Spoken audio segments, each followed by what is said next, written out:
قرآن مجید کے آغاز میں اللہ تعالیٰ فرماتے ہیں الحمدللہ رب العالمین، تمام تعریف اللہ کے لیے ہے۔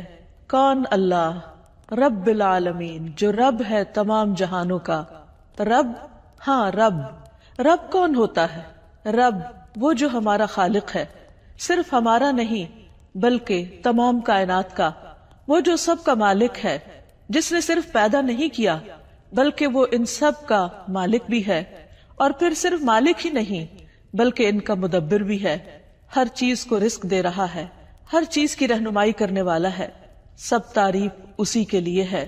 تو رب وہ ہوتا ہے جو تربیت کرتا ہے، جو پرورش کرتا ہے، جو نقص سے کمال کی طرف لے جاتا ہے، جو چھوٹے سے بڑا کرتا ہے، نشو نما دیتا ہے، بڑھاتا ہے اور مسلسل خیال رکھتا ہے۔ جہاں کہیں کوئی خرابی واقع ہو جائے وہاں وہ اصلاح بھی کرتا ہے۔ وہ رب صرف انسانوں کا نہیں، حیوانوں کا نہیں بلکہ تمام مخلوقات کا پیدا کرنے والا ہے، اور ان تمام کی ہدایت اور اصلاح کا کام بھی کرتا ہے۔ قرآن مجید میں اللہ تعالیٰ فرماتے ہیں ان ربکم اللہ الذی خلق السماوات والارض فی ستۃ ایام ثم استوى علی العرش یغشی اللیل النہار یطلبہ حثیثا والشمس والقمر والنجوم مسخرات بأمرہ الا لہ الخلق والامر تبارک اللہ رب العالمین۔ بے شک تمہارا رب اللہ ہے جس نے آسمانوں اور زمین کو 6 دن میں پیدا کیا، پھر وہ عرش پر بلند ہوا، رات کو دن پر اڑا دیتا ہے، یعنی رات دن پر چھا جاتی ہے تو ہر طرف اندھیرا ہو جاتا ہے، جو تیز چلتا ہوا اس کے پیچھے چلا آتا ہے، اور سورج اور چاند اور ستارے اسی نے پیدا کیے، اس حال میں کہ سب اسی کے حکم کے تابع ہیں، وہی ان سب کو کنٹرول کر رہا ہے۔ سن لو، پیدا کرنا اور حکم دینا اسی کا کام ہے، بہت برکت والا ہے اللہ جو سارے جہانوں کا رب ہے، جو ہر آن اپنی تخلیق کے اندر، اپنی مخلوقات کے اندر وسعت پیدا کر رہا ہے، وہی جو زندگی دیتا ہے، وہی جو موت دیتا ہے، وہی جو ان سب کو انسانوں کے فائدے کا بناتا ہے۔ تو ہمارا ایمان ہے اس ذات پر، ہم اس کو اپنا رب مانتے ہیں، صرف ہم ہی نہیں پوری کائنات اس کو اپنا رب مانتی ہے۔ تو اللہ جو رب العالمین ہے، ہمیں اس کا حق ادا کرنا ہے، اس کو اپنا آقا سمجھنا ہے، اس کی اطاعت کرنا ہے، اس کی عبادت کرنا ہے، کیونکہ یہ اس کا حق ہے۔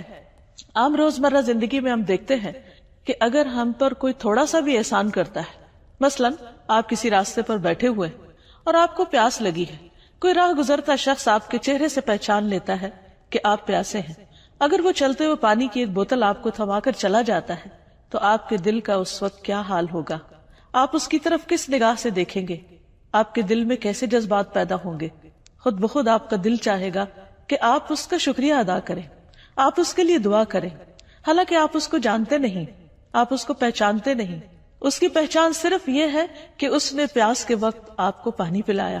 تو اگر ایک انسان کا جو اجنبی ہے، جس نے صرف ایک احسان کیا ہم پر، اس کا ہم اتنا حق مانتے ہیں، تو پھر وہ جو دن رات ہمیں کھلاتا ہے، پلاتا ہے اور ہماری تمام ضروریات پوری کرتا ہے، اس کا ہم پر کیا حق ہوگا؟ اس کا حق یہ ہے کہ ہم اس کو پہچانیں، اس کی صفات کو جانیں، ان کو مانیں، ان کو اکنالج کریں، اور جو کچھ وہ کرتا ہے اس کو اپریشیٹ کریں، اس کا شکر ادا کریں، اس کے آگے جھک جائیں، ہر آن ہر لمحہ اپنے دل میں اس کو یاد کریں، اور صرف دل ہی میں نہیں، زبان پر بھی اس کے شکر کے الفاظ اور اس کی عبادت کے اظہار کے طور پر جو وہ ہم سے چاہتا ہے وہ کہنے والے بنے، اور پھر اپنی ساری زندگی کو اس کے حکم کے تابع کر لیں۔ جیسے زمین و آسمان کی تمام چیزیں اس کی اطاعت میں لگی ہوئی ہیں، آسمان اس کے حکم سے قائم ہے، سورج اس کے حکم سے نکلتا ہے اور اس کے حکم سے غروب ہوتا ہے، اور اسی کے حکم سے پھر دوبارہ طلوع ہوتا ہے، چاند اور ستارے اسی کے حکم سے مسلسل اپنی گردش میں رواں دواں ہیں، کھیتیاں وہ اگاتا ہے، بارش وہ برساتا ہے، یہ سب کچھ جو ہمیں نظر آتا ہے یہ خود سے خود نہیں بن گیا، یہ اسی نے پیدا کیا ہے، اور پھر پیدا کر کے وہ ان کو بھول نہیں گیا بلکہ وہ ان کی مسلسل حفاظت کر رہا ہے، ان کی پرورش کر رہا ہے۔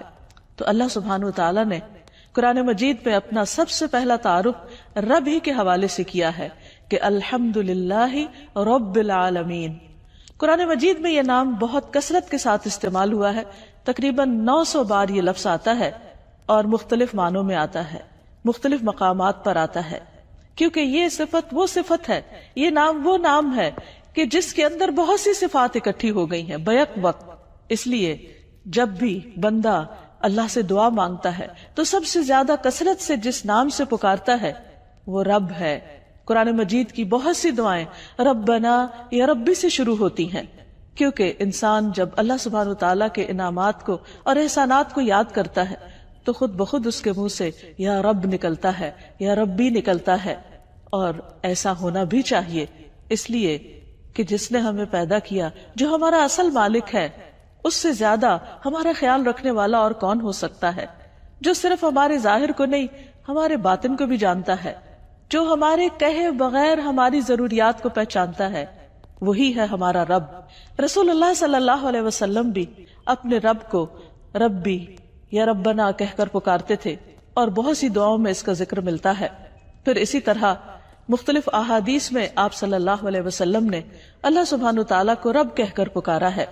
رب چونکہ پرورش کرتا ہے، مختلف چیزوں کی اصلاح کرتا ہے، تمام معاملات کو سنبھالتا ہے، تو وہ اپنے بندوں پر بھی بہت مہربان ہے. حدیث میں آتا ہے رسول اللہ صلی اللہ علیہ وسلم نے فرمایا، ہمارا رب تبارک و تعالی ہے، ہر رات کو آسمانی دنیا پر آتا ہے. جب رات کا آخری تہائی حصہ باقی رہ جاتا ہے وہ کہتا ہے کوئی جو مجھ سے دعا کرے تو میں اس کی دعا قبول کروں، ہے کوئی جو مجھ سے مانگے تو میں اسے بخش دوں یعنی عطا کروں، اور ہے کوئی جو مجھ سے بخشش مانگے، اپنے گناہوں کی معافی مانگے تو میں اس کے گناہ معاف کر دوں. یہ ہے وہ رب جو ہماری ہر ضرورت، نہ صرف یہ کہ مادی ضروریات بلکہ ہماری روحانی ضروریات، ہماری جذباتی ضروریات بھی پوری کرنے والا ہے. اس وقت جب سب سو رہے ہوتے ہیں، اس وقت جب سب غافل ہوتے ہیں، وہ رب جاگ رہا ہوتا ہے اور وہ اپنے بندوں کی دعائیں، آہیں، مناجات اور پکار کو سنتا ہے اور پھر وعدہ کرتا ہے کہ میں تمہیں عطا کروں گا. پھر اسی طرح وہ بندوں کے اعمال کی نگرانی بھی کرتا ہے. رسول اللہ صلی اللہ علیہ وسلم نے فرمایا، ہمارے رب کو 2 قسم کے آدمی بہت اچھے لگتے ہیں. ایک وہ جو اپنے بستر اور لحاف، اپنے گھر والوں، اپنے محلے والوں کو چھوڑ کر نماز کے لیے نکلتا ہے تو اللہ تعالیٰ فرماتے ہیں، اے میرے فرشتوں، میرے اس بندے کو دیکھو جو اپنے بستر، لحاف، اپنے گھر والوں اور محلے والوں کو چھوڑ کر نماز کے لیے آیا ہے، میرے پاس موجود نعمتوں کی رغبت میں اور میرے ہاں موجود سزا کے خوف میں. یعنی یہ بندہ مجھ سے امید بھی رکھتا ہے اور مجھ سے ڈرتا بھی ہے. دوسرا وہ آدمی جو جہاد کے لیے نکلا، جب لوگ شکست کھا کر سب بھاگ نکلے تو اسے معلوم تھا کہ میدان جنگ سے فرار کا کتنا بڑا نقصان ہے، اس کی سزا کیا ہے اور واپس لوٹ جانے میں کیا ثواب ہے. چنانچہ وہ واپس آ کر لڑتا رہتا ہے یہاں تک کہ اس کا خون بہا دیا جاتا ہے، اور یہ عمل بھی وہ صرف میری نعمتوں کے شوق میں کرتا ہے، میری سزا کے خوف سے کرتا ہے. تو اللہ تعالیٰ اپنے فرشتوں سے فرماتے ہیں، میرے اس بندے کو دیکھو جو میری نعمتوں کے شوق اور سزا کے خوف سے واپس آیا ہے اور اس کا خون بھی بہا دیا گیا ہے. ایسا شخص بھی اپنے رب کا بہت محبوب ہوتا ہے. اس حدیث سے پتہ چلتا ہے کہ اللہ سبحانہ وتعالی اپنے بندوں کے اعمال پر خوب نظر رکھتا ہے. یعنی جس وقت ایک بندہ اپنے گھر سے اٹھتا ہے، قدم باہر رکھتا ہے، مسجد کی طرف چلتا ہے تو وہ اپنے رب کی نگاہ میں ہوتا ہے. یہی ہے رب کا رب ہونا، کہ وہ مسلسل اپنی نگاہوں میں رکھتا ہے اپنے بندے کو. پھر یہ کہ رب صرف بندوں کے اعمال کی نگرانی ہی نہیں کرتا، صرف وہ دیکھتا ہی نہیں کہ میرا کون بندہ کیا کر رہا ہے، بلکہ وہ ان کے اعمال کی بھی پرورش کرتا ہے. بندوں کی پرورش تو کرتا ہی ہے، بندوں کو تو بڑھاتا ہے، بندوں کے رزق کا انتظام تو کرتا ہے، لیکن وہ ان کے اعمال کو بھی بڑھاتا ہے. ایک حدیث میں آتا ہے کہ جو مسلمان بھی اپنی پاک کمائی سے کوئی چیز صدقہ کرتا ہے اور آسمان کی طرف صرف پاک ہی چڑھتا ہے، وہ صدقہ گویا رحمان عز و جل کی ہتھیلی پر رکھا جاتا ہے. سوچئے جب ہم کسی کو کچھ دیتے ہیں تو یہ سمجھتے ہم شاید کسی انسان کے ہاتھ پر رکھ رہے ہیں، لیکن اگر وہ پاک کمائی میں سے ہوتا ہے تو وہ آسمان کی طرف چڑھ جاتا ہے اور اللہ سبحانہ وتعالی اسے اپنے ہاتھ میں لے لیتا ہے، پھر اس کو بڑھاتا ہے، پھیلاتا ہے. جس طرح تم میں سے کوئی اپنے گھوڑے کے بچے یا پچیرے کو پالتا ہے، اس کی نشو نما کرتا ہے، اس کی تربیت کرتا ہے، اس کو بڑا کرتا ہے، یہاں تک کہ وہ ایک کھجور ایک پہاڑ کے برابر ہو جاتی ہے. یعنی اللہ سبحانہ وتعالی نہ صرف یہ کہ اپنے بندوں سے پیار کرتا ہے بلکہ بندوں کے اعمال کی بھی نہ صرف یہ کہ خبر رکھتا ہے بلکہ ان کی بھی افزائش کرتا ہے، ان کو بھی بڑھاتا رہتا ہے۔ پھر اسی طرح جو شخص اپنے معاملات اپنے رب کے سپرد کر دیتا ہے، یہ سوچ کر، یہ جان کر کہ میرا رب مجھے ضائع نہیں کرے گا، میرے معاملات کی خوب نگرانی کرے گا، میری مشکلات کو آسان کرے گا، تو رب اس کی امید کو توڑتا نہیں۔ ہم دیکھتے ہیں کہ کس طرح حضرت مریم کی والدہ نے اپنی بچی کو اپنے رب کے سپرد کیا۔ جب وہ پیدا ہوئی تو اس کا پورا واقعہ قرآن مجید میں آتا ہے، سورۃ آل عمران میں، فَلَمَّا وَضَعَتْهَا قَالَتْ رَبِّ إِنِّي وَضَعْتُهَا أُنثَىٰ وَاللَّهُ أَعْلَمُ بِمَا وَضَعَتْ وَلَيْسَ الذَّكَرُ كَالْأُنثَىٰ وَإِنِّي سَمَّيْتُهَا مَرْيَمَ وَإِنِّي أُعِيذُهَا بِكَ وَذُرِّيَّتَهَا مِنَ الشَّيْطَانِ الرَّجِيمِ فَتَقَبَّلَهَا رَبُّهَا بِقَبُولٍ حَسَنٍ وَأَنبَتَهَا نَبَاتًا حَسَنًا وَكَفَّلَهَا زَكَرِيَّا كُلَّمَا دَخَلَ عَلَيْهَا زَكَرِيَّا الْمِحْرَابَ وَجَدَ عِندَهَا رِزْقًا قَالَ يَا مَرْيَمُ أَنَّىٰ لَكِ هَٰذَا قالت هو من عند اللہ ان اللہ یرزق من یشاء بغیر حساب۔ پھر جب بچی پیدا ہوئی تو کہنے لگی، اے میرے رب، اپنے رب کو پکارا، میرے ہاں تو لڑکی پیدا ہوئی ہے، حالانکہ جو کچھ اس نے جنا اسے اللہ خوب جانتا تھا، اور لڑکا لڑکی کی طرح نہیں ہوتا۔ اب میں نے اس کا نام مریم رکھ دیا، اور اس کو اور اس کی اولاد کو شیطان مردود سے بچا کر تیری پناہ میں دیتی ہوں۔ بس اس کے رب نے اسے اچھی قبولیت کے ساتھ قبول کر لیا۔ یعنی رب صرف اعمال ہی قبول نہیں کرتا، بندوں کی نیتیں بھی قبول کرتا ہے، ان کے ارادے اور ان کے شوق کی بھی قدردانی کرتا ہے، اور اس کو بھی آگے بڑھاتا ہے، اور اس میں بھی برکت پیدا کرتا ہے۔ تو رب نے اس بچی کو قبول کر لیا اور اچھی نشو نما کے ساتھ اس کی پرورش کی، یعنی اس کی پرورش کا خود بندوبست کیا، اور زکریا علیہ السلام کو اس کا کفیل بنا دیا۔ جب کبھی زکریا اس کے پاس عبادت خانے میں داخل ہوتے، حالانکہ کفالت زکریا علیہ السلام کر رہے تھے، لیکن ان کے پاس یعنی مریم علیہ السلام کے پاس کوئی نہ کوئی کھانے کی چیز پاتے تو پوچھتے، اے مریم یہ کہاں سے آیا؟ بظاہر بیرونی اسباب تو کچھ بھی نہیں تھے۔ وہ کہتی، یہ اللہ کے پاس سے، اللہ اس رزق کا بندوبست کرتا ہے، بے شک اللہ جسے چاہتا ہے بغیر حساب کے رزق دیتا ہے۔ آپ سوچئے کہ یہ حضرت مریم کی والدہ کا اخلاص تھا، ان کی نیت تھی، ان کی اللہ رب العالمین کے لیے محبت تھی، قربانی تھی، ان کا ایک عمل صالح تھا، ایک شوق اور جذبہ تھا اپنی اولاد کو اللہ کی خدمت میں وقف کرنے کا۔ تو اللہ سبحانہ وتعالیٰ نے کس طرح اس کو قبول کیا اور خود اس کی پرورش کا ذمہ لے لیا۔ یہ ہے اللہ ہمارا رب۔ جب انسان اس پر مکمل بھروسہ کرتا ہے، اس پر توکل کرتا ہے، تو وہ اس کو کافی ہو جاتا ہے۔ پھر یہاں یہ بھی یاد رہے کہ اللہ سبحانہ وتعالیٰ جو ہمارا رب ہے، وہ اکیلا ہی اس پوری کائنات کو وجود میں لایا ہے، کوئی اس کا شریک نہیں ہے، اور وہ اکیلا ہی سارا نظام چلا رہا ہے۔ اس کو اس کائنات کا نظام چلانے میں کسی انسان اور کسی فرشتے اور کسی نیک بزرگ کی ضرورت نہیں۔ اس پوری کائنات کا خالق وہی، الا لہ الخلق والامر، اور حکم بھی اسی کا چلتا ہے، وہی مدبر ہے۔ تو اسی لیے رب کے 3 معروف معنی کیے جاتے ہیں کہ وہ جو خالق ہے، وہ جو مالک ہے، اور وہ جو مدبر ہے۔ یعنی نہ صرف یہ کہ اس نے پیدا کیا اور مالک ہے، بلکہ وہ ان کی تدبیر بھی کر رہا ہے، ان سب کا نظام بھی چلا رہا ہے۔ ہوائیں اس کے حکم سے چلتی ہیں، بادل اس کے حکم سے اٹھتے ہیں، بارش اس کے حکم سے برستی ہے، زمین اس کے حکم سے پیداوار اگاتی ہے، اور جب اس کا اذن نہیں ہوتا، پھل نہیں آتا، یا اس طرح نہیں آتا جس طرح انسان چاہتا ہے، تو سب کچھ اسی کے اذن سے ہو رہا ہے۔ ایک ایک چیز، ایک ایک پھول، ایک ایک پتی، اور ایک ایک ٹہنی، اور ایک ایک شاخ، اور اس کے اندر جو رنگ اور شیڈز اور جو کچھ بھی ہے، ان سب کی تدبیر، پلاننگ خود اس نے فرمائی۔ اور پھر کس طرح ہر سال خزاں کے موسم میں پتے جھڑ جاتے ہیں، ان پر موت آ جاتی ہے، اور پھر کس طرح دوبارہ ان مردہ پودوں کو دوبارہ زندہ کر دیتا ہے، اور پھر ہر چیز کا انتظام اس احسن طریقے سے کیا کہ مثلا صحرا کے اندر جو پودے اگتے ہیں ان کا انداز کچھ اور ہے، ان کی گہری زمین میں اتری ہوئی جڑیں ہوتی۔ یہ ساری پلاننگ کس نے کی کہ کس جگہ کیسے پودے اگیں گے؟ وہ جڑیں زمین کے اندر دور ڈیپ روٹیڈ اس لیے ہوتی ہیں تاکہ جب بارشیں نہ برسیں اور ہر طرف خشک سالی ہو تو زمین کے اندر کی تری سے وہ رزق حاصل کر سکے۔ اسی طرح جہاں بارشیں زیادہ ہوتی ہیں وہاں اور طرح کی نباتات اور پیداوار ہوتی ہے۔ یہ سب کچھ صرف ایک اکیلا رب ہی کر رہا ہے، اور کوئی اس کے ساتھ نہ تخلیق میں شریک ہے اور نہ نظام چلانے میں شریک ہے، اور نہ ہی بندوں کی پرورش میں کوئی اور شریک ہے۔ پھر وہ رب کسی کا محتاج بھی نہیں، کیونکہ اگر وہ محتاج ہوتا کسی کی مدد کا، کسی کے تعاون کا، تو یہ کائنات کا نظام چل ہی نہیں سکتا تھا۔ اسی لیے ہم دیکھتے ہیں کہ توحید اسی وقت مکمل ہوتی ہے جب اللہ کے سوا کسی اور کو خالق اور مالک نہ مانا جائے، چونکہ اللہ سبحانہ و تعالیٰ کے ناموں کے ساتھ ہمیں پکارنے کا حکم ہے۔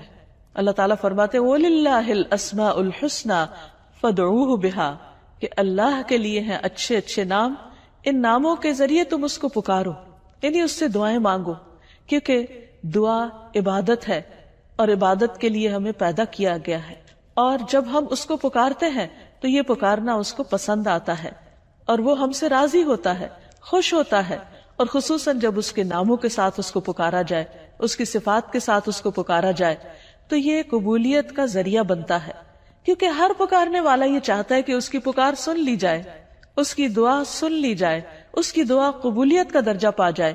تو ابو ہریرہ رضی اللہ عنہ کہتے ہیں کہ سب سے زیادہ مکمل دعا یہ ہے کہ آدمی یوں کہے اللہم انت ربی، اے اللہ تو میرا رب ہے، وَأَنَا عَبْدُكَ، اور میں تیرا بندہ ہوں، میں تیری عبادت کے لیے پیدا کیا گیا ہوں، ظلمت نفسی، میں نے اپنی جان پہ بہت ظلم کیے، میں نے تیری عبادت کا حق ادا نہیں کیا، وَاعْتَرَفْتُ بِذَنْبِي، اور میں اپنے گناہوں کا اعتراف بھی کرتا ہوں، میں ان کو مانتا ہوں کہ واقعی میں گناہ گار ہوں، یا ربی، اے میرے رب، فاغفر لی، تو مجھے معاف کر دے، فاغفر لی ذنبی، تو میرے گناہ کو معاف کر دے، انک انت ربی، کیونکہ تو میرا رب ہے، تو معاف نہیں کرے گا تو کون کرے گا، تیرا در چھوڑ کر کس کے پاس جاؤں، انہ لا یغفر الذنوب الا انت، کیونکہ تیرے سوا کوئی گناہوں کو معاف نہیں کر سکتا۔ تو یہ نہایت خوبصورت دعا رسول اللہ صلی اللہ علیہ وسلم نے ہمیں سکھائی ہے، جو ہمارا اور رب کا رشتہ مضبوط کرتی ہے، رب کے ساتھ تعلق کو گہرا کرتی ہے، اور یوں محسوس ہوتا ہے جیسے ایک بندہ ہر طرف کی پریشانیوں اور دکھوں سے نکل کر اپنے رب کی بارگاہ میں اس کی جناب میں سرگوشیاں کر رہا ہے کہ یا رب بس تو ہی میرا ہے، اس لیے کہ تیرے سوا اور کوئی نہیں جو میری اس حالت کو سمجھ بھی سکے، کیونکہ بعض اوقات انسان کے اوپر ایسا دکھ اور ایسی تکلیف ہوتی ہے کہ دوسرے لوگ اظہار ہمدردی کرتے بھی رہے تو وہ اس کے لیے کچھ کر نہیں سکتے، خاص طور پر جب بندے کو یہ احساس ہوتا ہے کہ اس نے اپنے منعم، اپنے محسن، اپنے رازق، اپنے خالق، اپنے مالک اور سب کچھ دینے والے کا حق ادا نہیں کیا۔ جب اس کا احساس شرمندگی بڑھ جاتا ہے تو پھر وہ صرف اسی کے پاس جا کر سرگوشیاں کرتا ہے اور اس کے سامنے اپنے گناہوں کا اعتراف کر کے معافی چاہتا ہے، تو رب اس کو معاف کر دیتا ہے اور اس کے درجات بڑھا دیتا ہے۔ ہم دیکھتے ہیں کہ اللہ کے جلیل القدر پیغمبروں نے بھی اس نام کے ساتھ اپنے رب کو پکارا۔ ابراہیم علیہ السلام، جن کو اللہ نے اپنا دوست کہا، ان کے بارے میں آتا ہے سورۃ البقرہ میں وَإِذْ يَرْفَعُ إِبْرَاهِيمُ الْقَوَاعِدَ مِنَ الْبَيْتِ وَإِسْمَاعِيلُ رَبَّنَا تَقَبَّلْ مِنَّا إِنَّكَ أَنْتَ السَّمِيعُ الْعَلِيمُ، اور جب ابراہیم اس گھر کی بنیادیں اٹھا رہے تھے، یعنی خانہ کعبہ تعمیر کر رہے تھے، اور ان کے بیٹے اسماعیل بھی ان کے ساتھ تھے، تو دونوں اللہ کا گھر تعمیر کرتے ہوئے، اتنی بڑی سعادت حاصل کرتے ہوئے یوں اپنی بندگی کا اعتراف کرتے ہیں کہ ربنا تقبل منا، اللہ تو ہم سے قبول کر لے۔ کس قدر عاجزی اور انکساری کا اظہار ہے، اور اپنے رب کو راضی کرنے کا طریقہ کہ ربنا تقبل منا انک انت السمیع العلیم، کیونکہ تو سننے والا ہے، تو جاننے والا ہے، تو ہمارے دلوں کی آہیں، دلوں کی پکار اور ہماری سسکیوں تک سے واقف ہے، ان خیالات تک سے واقف ہے جو ہم تیرے بارے میں رکھتے ہیں۔ یا رب تو اس چھوٹی سی کوشش کو قبول فرما۔ اور یہی حال اللہ کے باقی نیک بندوں کا ہوتا ہے، وہ رب کی جتنی بھی عبادت کر لیں ان کی زبان پر یہی ہوتا ہے کہ اے رب تیری عبادت کا حق ہم ادا نہ کر سکے، جو بھی ٹوٹی پھوٹی کوشش ہم نے کی تو اسے قبول فرما لے۔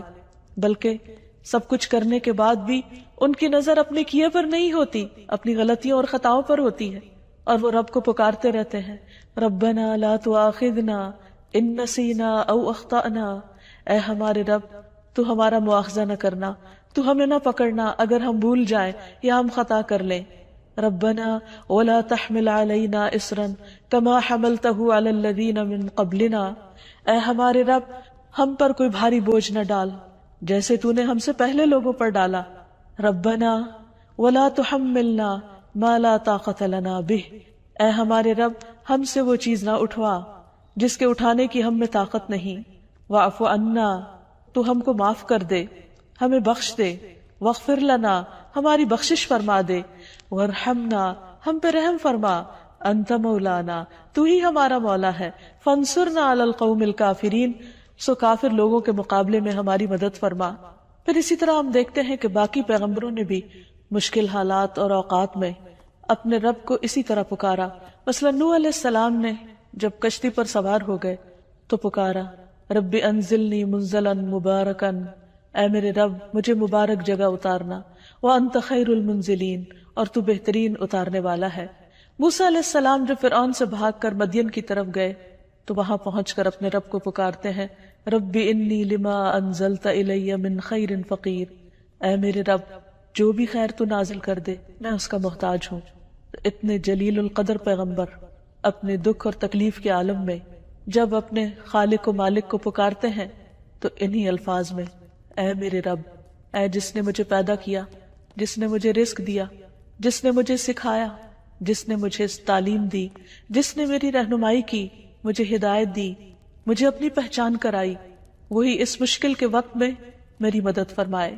نبی صلی اللہ علیہ وسلم نے جس استغفار کو سید الاستغفار کہا ہے اس میں بھی اللہ کے رب ہونے کا اقرار ہے.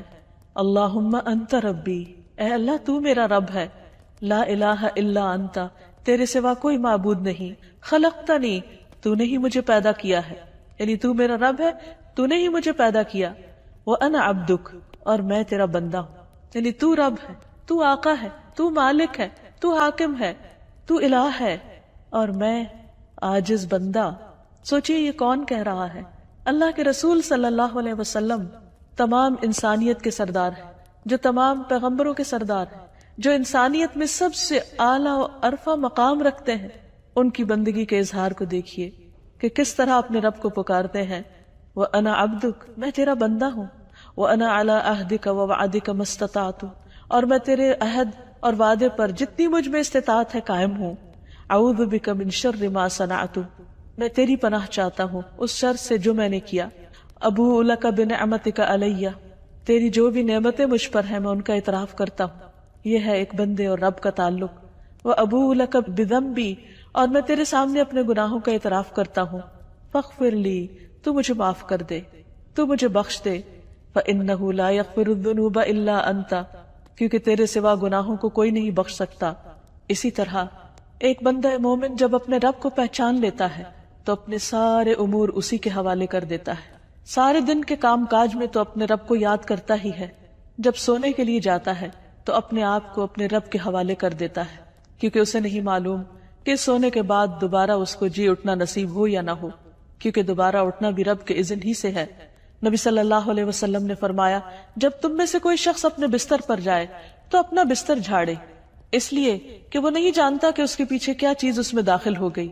پھر کہے بسمک ربی وضعت جنبی وبک ارفعہ ان امسکت نفسی فارحمها وان ارسلتها فاحفظها بما تحفظ به عبادک الصالحین. اے میرے رب، اے میرے رب، تیرے ہی نام سے میں نے اپنا پہلو رکھا، تیری ہی مدد سے میں خود کو اٹھاؤں گا. اگر تو میری روح کو قبض کر لے تو اس پر رحم کر دینا، اور اگر اس کو چھوڑ دے تو اس کی حفاظت کرنا جیسے تو اپنے نیک بندوں کی حفاظت کرتا ہے. یہ ہے بندے اور رب کا حقیقی تعلق کہ بندہ اپنا سب کچھ اپنے رب کے حوالے کرتا ہے. اور یہ اس وقت ہوتا ہے جب بندہ اپنے رب کو پہچان لیتا ہے کہ حقیقت میں ہر چیز کی کیئر وہی کرتا ہے، وہی ہر چیز کو سنبھالنے والا ہے. نہ صرف یہ کہ انسان بلکہ ہم دیکھتے ہیں کہ کائنات کی ہر چیز اپنے رب کو پکارتی اور اپنے رب کو پہچانتی ہے. مثلاً وہ مشہور واقعہ جو قرآن مجید میں آتا ہے ہدہد کا، کہ کس طرح اس نے سلیمان علیہ السلام کو ایک قوم کی حالت آ کر بتائی کہ وہ اللہ کے سوا دوسروں کو پوجتی ہے. اس نے کہا وہ اللہ کو چھوڑ کر سورج کو سجدہ کرتے ہیں، اور شیطان نے ان کے لیے ان کے اعمال خوبصورت بنا دیے ہیں اور انہیں اصل راستے سے روک دیا ہے، اس لیے وہ ہدایت نہیں پاتے. تاکہ وہ اللہ کو سجدہ نہ کرے جو آسمانوں اور زمین میں چھپی چیزوں کو نکالتا ہے اور جانتا ہے جو تم چھپاتے اور ظاہر کرتے ہو۔ اللہ وہ ہے جس کے سوا کوئی معبود نہیں اور جو رب ہے عرش عظیم کا۔ یہ ہدہد کہہ رہا ہے کہ اللہ کون ہے جو عرش عظیم کا رب ہے۔